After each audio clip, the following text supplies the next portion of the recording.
Hi everyone, and welcome to the latest fly tying video.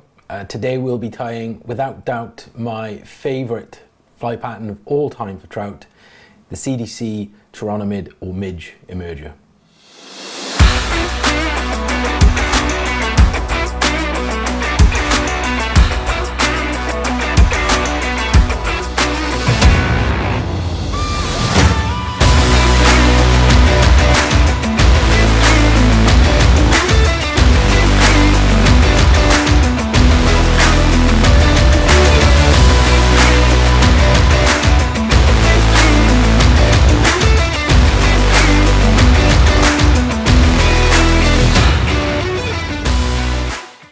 So the Chironomid CdC Emerger. So I can quite confidently say that whenever I'm out fishing, targeting for trout, feeding on the surface, and that might be feeding on midge or small olives, this pattern is probably on my tippet.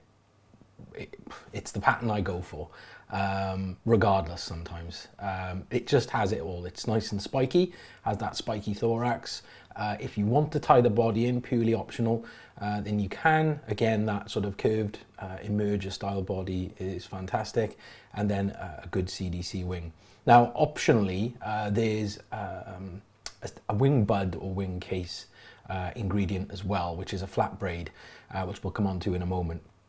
Now that adds a little bit of sparkle, and the pattern itself really is just really perfect for not just rivers but also still waters, anywhere where either midge can be found or something small and some sort of emerger that's trying to break free of the surface.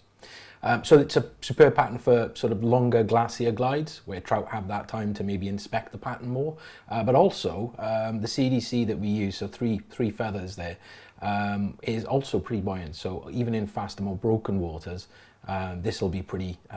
This will stand up to those faster runs as well.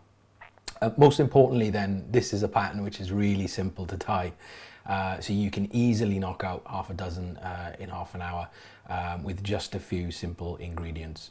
So on that note, let's take a look at the materials that we'll need.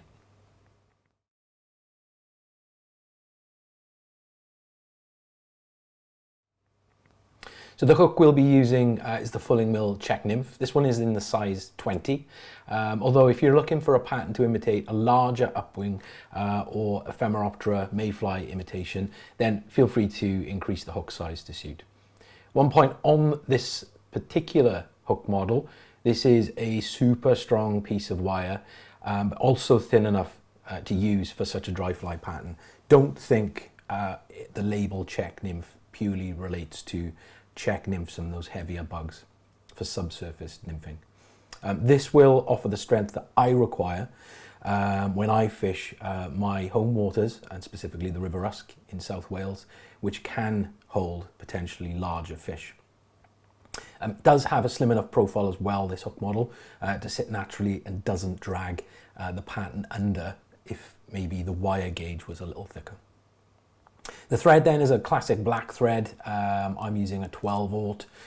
The wing buds or wing case is a flat braid in pearl colour. This is purely optional, as I mentioned, but does give the pattern a pretty nice bit of bling, if I'm honest, and potentially adds that additional trigger. Now, from conversations with friends and anglers much more experienced than myself, one led to a discussion around what happens when a midge or chironomid actually tries to emerge, which pretty much hits a buoyancy aid when it's ready to emerge and ascend through the water column to hatch, which in nature kind of creates like a bubble-like spot around the thorax. And once that hits the surface, it kind of bursts and then creates almost an oil-like residue around the fly. So again, that's the thinking on the wing buds and case there. Do the trout see it as a major trigger? I don't know. Is it optional? Absolutely. If you don't want to put it in, don't put it in. Keep things simple, but absolutely we will need, which is the thorax. And now I'm using here the Fulling Mill Eco Warrior dub in the Pepperbox blend. Now this boasts those lovely spiky guard fibers, which we're really looking for. That's the main trigger that we're looking for here. Lots of little bits trying to break free. So with the materials out of the way, let's get into the tying. Okay, so I've got my hook in the vise and I'm just entering my black thread. I'll just snip off the tag and then I'm going to unspin my thread so that when I wrap it down to the bend of the hook, it lays nice and flat. Gives us a good, flat, nice body. So once down to the bend of the hook, I'm just going to, in touching turns, bring that back up. Now at this point, I'm just going to tie in the wing buds. For that, we're using the flat braid. So I've just prepared the end by snipping that nice and square-like, and we'll just do a pinch and loop to tie this in. Nice and secure, and then we'll just bring that forward to just behind the eye. So as I mentioned earlier, I've already prepped 3 CdC feathers and I've aligned the tips.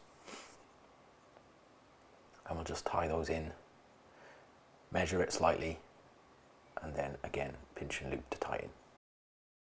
At this point, I'm just going to split the thread with my dubbing needle, and we'll use this to insert the nice spiky dubbing.